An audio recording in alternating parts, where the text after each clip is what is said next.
Listen, I know everybody does the title card bit whenever the show's name is said, so I'm going to do my best to not say it for the entire video. We'll see how successful I am. Not to pull back the curtain too much, but I'm currently recording this video without a script, just a loose outline, because I just finished watching, I nearly just did it then, the superhero show on Amazon Prime that isn't The Boys, and I want to get my thoughts out there right away. So buckle up, because every time I do say the title of the show, I'm going to do the bit, but we'll see how much self-restraint I have here tonight. Let me just start things off by saying, I really love this show. I know, it's a real hot take saying that this is good. Anyone with working eyes and ears can understand that. But man, I feel like season 3 might be a new series high for me. It's hard to top season 1, but season 3 comes very close. It's nothing against season 2, I still think it's good, but god, it is really refreshing seeing Amazon actually remember how to market a TV show and release it week to week, instead of that weird 2-part half-in, half-out release model that was just awful and completely killed the momentum of the season for me. But then here, actually watching the show week to week, it flows so much better and is an incredibly enjoyable experience. For some context, I've never read the comics this show is based on. Don't get me wrong, that's not because of me not wanting to or that I'm lazy. I love reading some comics. I just bought $50 worth of them the other day. But I have been carefully doing my best to avoid spoilers for this show because I think it is such a rewarding viewing experience going into something not knowing what to expect for once. It feels like nowadays with every single superhero project, I have some understanding of these characters, their histories, their backgrounds, and I know what to expect. But with...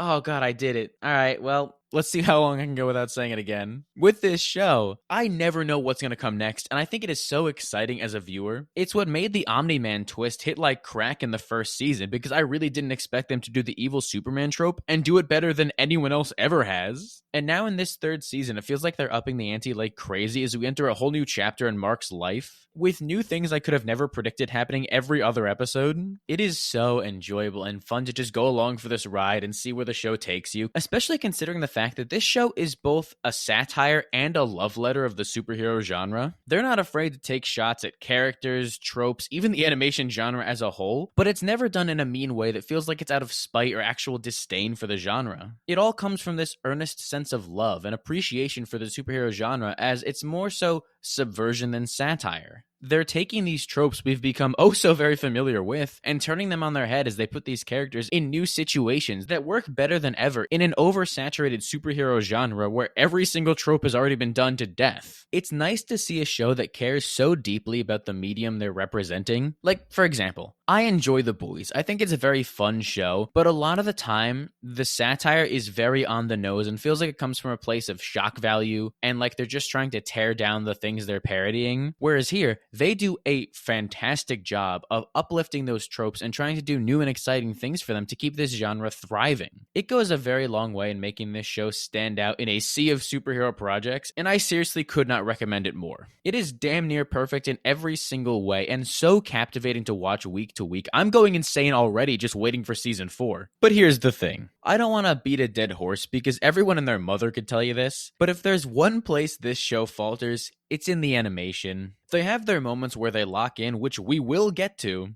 but I don't think there's anyone you can find who won't tell you that the animation in this show is not as good as it should be, especially for something that's funded by Amazon. It's gotten this reputation for being the PNG animation show with how often it looks like they're just dragging PNGs across the screen. But if it means that these animators are getting to go home and see their families, fine by me. They can take as long as they need. It's also very funny going from those Burger Mart teasers to the actual show, because the preseason teasers they release look genuinely gorgeous with the dynamic shading and smooth flowing animation they have. I know that was put together by a porn studio, but like, maybe just let the porn animators cook and do the entire show. Alright, it clearly benefits them sometimes. But I want to stop ragging on the animation of this show, because when it delivers, it delivers. If there's one thing this show will never falter in, it's the action scenes, because they come in with something that is so kinetic and fun to watch as these superheroes use their powers in the most creative possible ways. I can always count on this series to put together some of the most dynamic and exciting action scenes that really deliver and are worth watching the show alone just for that, honestly. Whether it be horrifyingly gross fight scenes with characters like Multi-Paul, or the big final fight at the end of the season that we're gonna get to, I really look forward to seeing what they do every single week. It also helps that I'm a little freak who loves to see that bloody violence, and this show does not pull any punches. They make sure to go all out and show you that gory action as Mark is punching characters' brains into goo, and it is is as fun as it is disgusting to look at. This is a show that 100% knows how to use its age rating to its benefit. I don't want to keep coming back to The Boys because I do genuinely think it's a good show for the most part, but I feel like that show uses gore and violence and all these crude sexual themes for shock value a lot of the time, while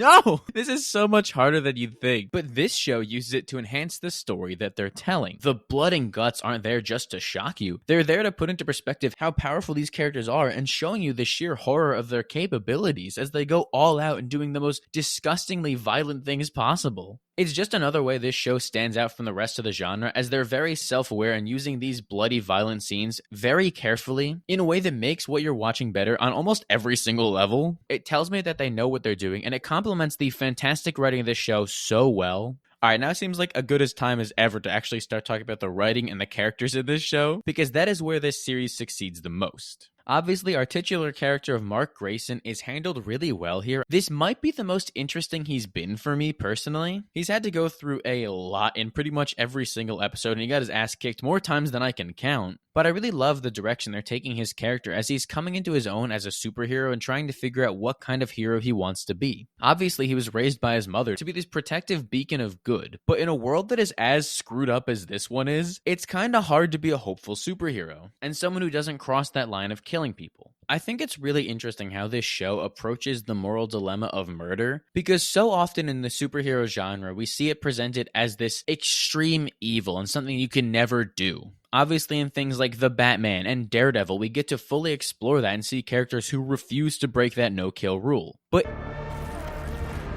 I did it again. I can't believe I keep doing this. In this show, we get to see a take on a superhero who thinks he's killed his arch enemy and has to live with that fact and wonder if he did the right thing. And then when Angstrom inevitably comes back, we get to see Mark grapple with the idea of actually wanting to put him down for good. And I think it's very interesting to see killing someone presented in such a light to where it's almost the lesser of the two evils. And to see Mark get beat down time and time again to the point where he thinks killing might be the right move is very interesting, because I can't exactly blame him for it. Even as someone who loves me a good no-kill rule, this universe is messed up. And I get Mark's concerns of not wanting to become his father, but with characters like Angstrom Levy and Conquest on the loose, two people who want nothing more than to just make him and the people he loves suffer, they're so powerful that they're just going to keep coming back like cockroaches unless you put them down in the dirt for good. And I think this season-long character arc for Mark is best exemplified in his relationship with his brother Oliver, who now becomes Kid Omni-Man this season, which is unhinged, by the way. I'm going to avoid making a joke about an actual tragedy in real life, but like, think of your favorite tragedy. We all have one. Imagine if somebody made their superhero identity Kid and then the person who committed that tragedy.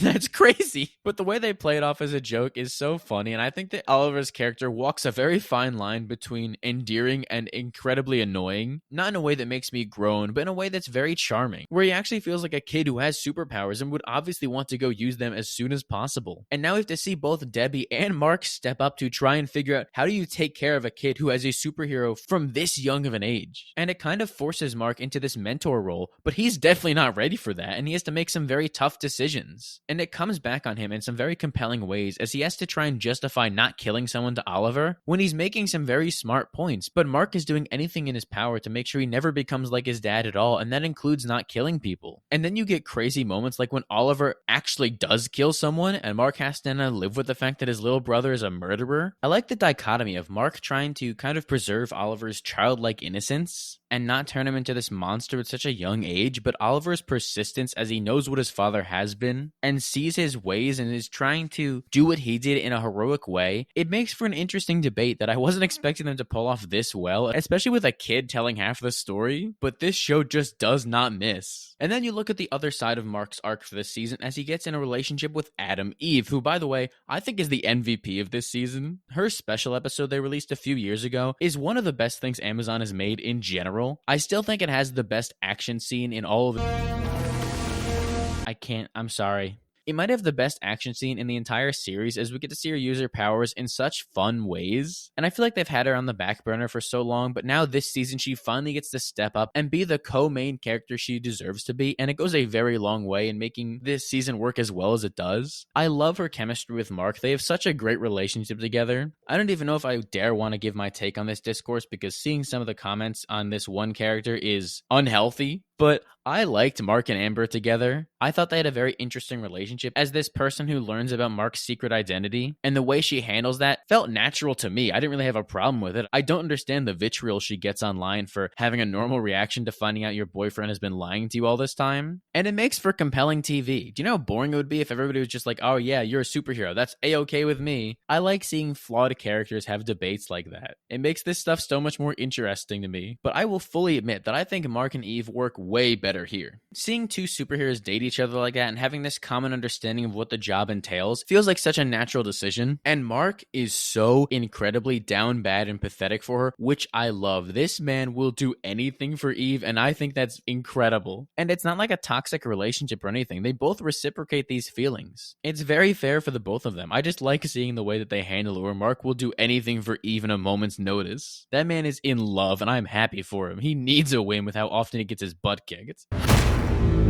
This season does such a great job of taking Mark's character and putting him where he needs to be for the future of this series, as we see him grow up over the course of this season and go from someone who was just a kid to now someone who feels like a fully grown adult in a way, where he's taking on these new responsibilities as he mentors Oliver and he talks about moving out and deals with complex themes of morality like wanting to kill people. He's come a very long way from that kid in episode 1, and it all feels very natural and earned for his character, and I am very excited to see where he goes next season. The fact that he's willing to kill now could mean a whole world of things, and I'm really interested to see what they do with him. If he just goes full killer, or if he saves it for special occasions when the person is just bad enough that they need to die. He could be a menace if he wants to. They all need to be thankful he woke up and was feeling good that day. And if you want to wake up feeling good every day, you should make sure to check out this video's sponsor, N-Sabers. I do my best to refrain talking about Star Wars as much as possible on this channel because those fans scare me, but I am a huge diehard Star Wars fan.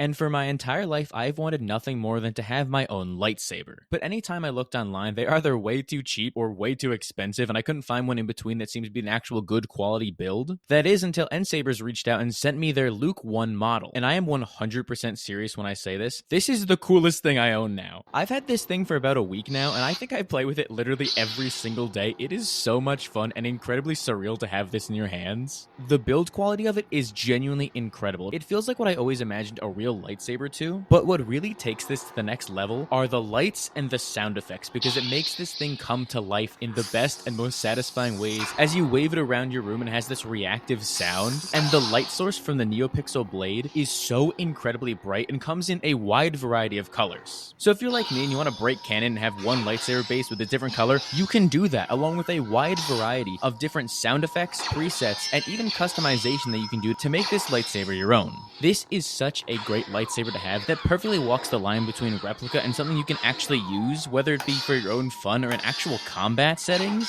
So do yourself a favor and click the link in the description today and use coupon code THEWHOLESHEBANG to get 7% off your order at checkout. Not only will you be greatly supporting the channel, but you're going to have an actual lightsaber, which is the coolest possible thing you could have. I seriously cannot recommend this enough. Please do yourself a favor and buy an N-Saber and then use coupon code THEWHOLESHEBANG at checkout. Alright, now back to your regularly scheduled programming. I still have a lot of yapping to do for those who didn't click off the video the second I saw an ad. But this show would be nothing without its supporting cast, and I mean that in the best possible way, because they do such a great job of giving every single supporting character so much depth and intrigue to where nobody feels like they're just there for the sake of it. I have to give the writing team full credit here, because I cannot believe they made me care this much about Rexplode, a character I could not stand when he was first introduced as this asshole who was such a womanizer and a cheater, to now genuinely having me tearing up after he sacrifices himself. His growth honestly snuck up on me. I wasn't expecting to feel that emotionally attached to him, but looking back, he has come a very long way and has maybe the best character arc on this entire show right now. I'm really gonna miss him going into next season because he had such a fun personality that Robot cannot replace, alright? No matter how much he tries to take Rex's identity, first with his likeness, now his name, he can never replace Rexplode. Guy like me wouldn't take that kind of disrespect, honestly. I would come back from the dead just to kick Robot's ass for that. But another character I came out of this season being a lot more interested in is Cecil. The fact that we got an entire flashback episode dedicated to explaining why he is the way he is, as this overprotective director of the GDA, it's really interesting seeing his origins, as he starts out as this noble guy who wants to do the right thing, and then he finds out the hard way that you can either be the good guys or the guys that save the world. And he's more than willing to make the hard sacrifice of doing what needs to be done just to protect people, and they handle it so well to where his character arc almost makes you side with him over Mark, and makes you wonder why Mark is acting the way he is when Cecil is really just trying to do the best he can to protect the Earth. And with how often they have to deal with alien invasions, I kinda get it, and he's put the weight of the world on his shoulders. I wouldn't say I didn't care about him in previous seasons, because I'll always care about Walton Goggins, but this is by far the most interesting he's ever been, which is no shocker considering they just gave him depth, and giving characters depth makes them more interesting. It's a revolutionary concept, I know, but it was a very unexpected feeling coming out of this season. Not as unexpected though as how little of a presence Omni-Man had this season. Besides the flashback with Cecil, he only really appears in one other episode, and considering how important he is to this show as a whole, I kind of expected him to have a bigger presence, but he's clearly off doing his own thing with Alan the Alien, and let me tell you, I love their friendship so much, where Alan has just kind of forced his way into Nolan's life with this unrelenting loyalty because he knows he needs his help. Honestly, what is stopping them from making an Alan the Alien spinoff? Because he owns my full heart. I love him so much as a character. He's genuinely really funny, but also he has such an interesting story with how he's gotten to where he is, as he started out as just a guy who went to the wrong sector,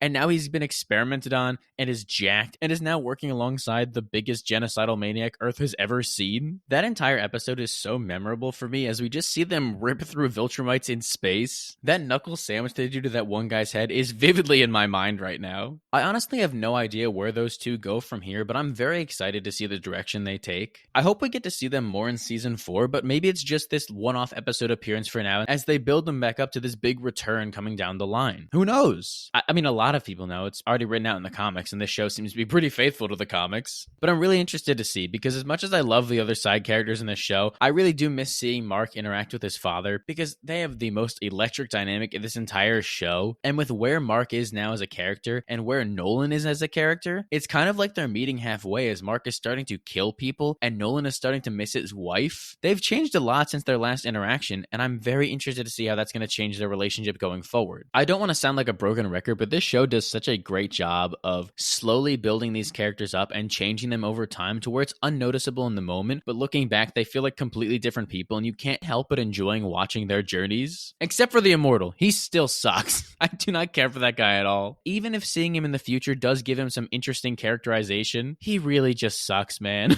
They gotta find a way to kill him for good. And while the supporting cast in this series is really good, they've really stepped up with the villains this season. It goes without saying that Omni-Man is the GOAT when it comes to invincible villains, but I feel like this season really ups everything, as we get to see Angstrom Levy make a dramatic return. And then new villains are introduced that have so much interesting depth added to them. Honestly, I think my favorite thing from this season might be episode 3's silent opening, as we see the world from Mag Maniac and Tether Tyrant's perspective, as they're just trying to make it out there as criminals, and they do everything in their power to fight that lifestyle and find actual jobs, but they keep ending up back on the streets to where they're forced to return to this life of crime. They make you sympathize so much with these two unknown villains at the start of the episode, to where you're almost rooting for them to succeed and finally have a happy life knowing all the things they've been through together, and then it almost demonizes Mark in a way, as we see him arrive on the scene and stop them as this unrelenting force of nature. It makes him feel scarier than ever, as he shows up as this unstoppable force and immovable object and puts them in their place. They do an incredible job with visual storytelling there, and I think it goes a long way in really establishing just how great of a superhero Mark is, but also showing what it's like being a common criminal in this universe, and how little of a choice they really had. That world is just so messed up, man. Or then on the opposite end of the spectrum, you get someone who is just completely delusional like Powerplex, who is brilliantly played by Aaron Paul, by the way. He puts everything he has into those line deliveries. I'm not crazy about this show having an all-star celebrity cast, but in the case of Aaron Paul, he is killing it. He is a fascinating villain because he starts out with such a sympathetic origin story, and then slowly you can see that hatred consume him to the point where he just completely loses it and ends up killing his own wife and child in this horrifying scene that completely recontextualizes him as a character. You just see this man slowly lose touch with reality as he becomes more and more unhinged, and someone who is just consumed by the idea of killing.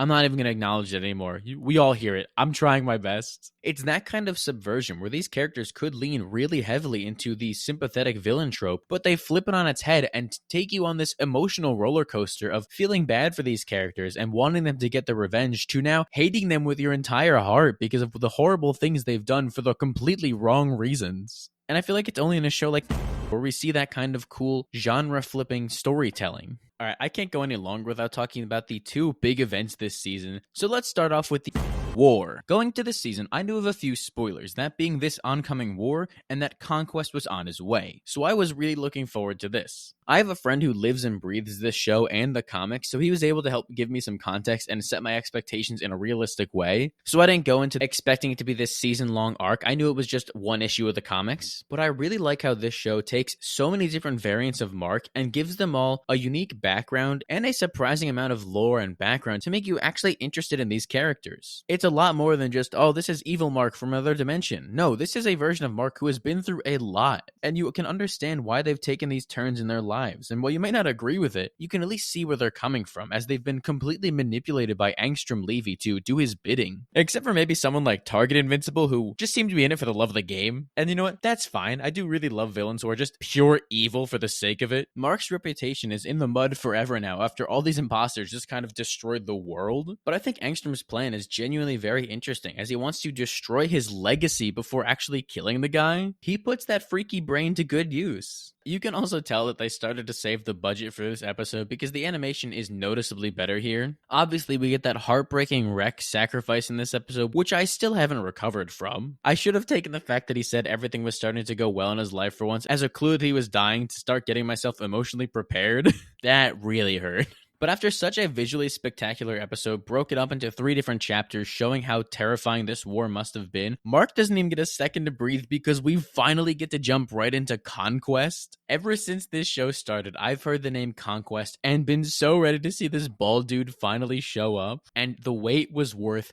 every single second. He lived up to all the hype and surpassed even my highest expectations. He is such a great villain. Not only do we get that brutal, bloody, incredible action you can only get in moments like Oliver being stretched apart and the way Mark's face turns red with every single hit as he beats the man to a pulp, but they also give Conquest such an interesting motivation as this character who is basically born and raised with only one purpose: to conquer other worlds. And he had no choice but to get good at it, but it's made him feel so alone as he trauma dumps all this on Mark as he beats him to death. And now as he finds all this joy in his conquest of other worlds, as he does it for the love of the game, every time he spoke, I was on the edge of my seat. Jeffrey Dean Morgan does an incredible job voicing this character. Obviously, him and Steven Yeun have history, so they have that chemistry to bounce off of each other with. He's not like Omni-Man, who started out fiercely loyal to the Viltrumite cause. But the fact that he just has this unquenchable bloodlust with all these sociopathic tendencies as he just tries to find someone who can put up a fight with him, masking all of his loneliness with these violent tendencies, is such an interesting idea for this big bad of a villain. And this fight scene truly blew me away. You can really see that this is where they put most of the budget this season, because it looks noticeably better than everything they've done before this. Whether it be the fluidity in the way these characters move, or the shading they give them, or especially the impact frames with every big hit, it goes a long way in making this fight feel larger than life, and more important than ever as Mark is literally fighting to protect his world, knowing that he's the only line of defense and the only person who even has a chance against him, up until Adam Eve, of course, just locks in and lets her true powers fly. Again, MVP of the season. She is so cool. This should be the standard of quality for the animation for the entire series, but I'm just glad that they know where to allocate the money because I love seeing stuff like this. I want to rewatch this fight on loop forever. It exceeded all my highest expectations and blew me away. Okay, and now it's time for my world famous segment that I do every single video. Predictions from someone who has never read the comics and avoid spoilers. So obviously, everything I'm about to say could be very easily disproved because the entire narrative is already written out, but I think it would be funny if I tried to make some predictions for what's going to happen in season 4, and then you can all just kind of laugh at me in the comments, but please, I am begging you, don't spoil what happens in the comics. All I know what happens next is that dinosaurs are involved, and that's it. I do not want to know anything else that's going to happen in this show. So please, I beg of you, don't spoil the comics. I think my biggest theory going into season 4 is that Conquest is going to return, but not in the way anyone thinks. Obviously, Cecil keeping his body in that big block of metal is not going to keep him stable at all. We all know that man is on his way out. I've never seen some more obvious foreshadowing in my life, and I don't think it's in a bad way, because I do think it's really interesting to have this ticking time bomb of Conquest just sitting in the basement there, knowing that at any moment he could come back to life and break out. But what I think is going to happen is that Conquest will return, but as one of Cecil's Reanimen. Throughout the entire series, Cecil has done everything he can to be prepared at every possible moment. He's shown that he's more than willing to work with murderers, and the Reaniman project has made some very big progress lately. So I think a natural way to bring that arc full circle is to have him bring Conquest back to life and use him as this mind-controlled soldier. It would present some fascinating moral dilemmas to have a Viltrumite work as a hero, but in the sense that he's completely controlled by Cecil and has no free will of his own. I would love to see how Mark reacts to that as they continue to drive this wedge between him and Cecil. The next prediction I want to make involves another cliffhanger in that finale, that being that something is going on with Eve's powers. Right as her and Mark are about to get freaky with each other, right after a funeral, might I add, they left early to do this. We see her use her powers to take his clothes off, and on the floor they start melting into this rainbow ooze type thing. I don't know if this is necessarily a bold prediction because I feel like it's just what the show is telling us, but I think what's happening here is that now that Eve doesn't have that mental block preventing her from doing stuff with her abilities, I think we're going to see just why she had that mental block in the first place, as she gets to finally let loose with her powers. And I think that it would be really interesting if the more Eve used her abilities, the more unreliable they become. It's a lot harder for her to keep control of it, and it could lead to some reality-altering implications, because realistically, Adam Eve is the most powerful character in the Invincible universe, I feel like. We saw what she could do against Conquest, and that was as she just started getting a handle on this new scale of power she has. So I think it'd be really interesting to kind of nerf her in a sense, where she has these godlike abilities, but it comes at the cost of becoming more and more unraveled the more she uses them.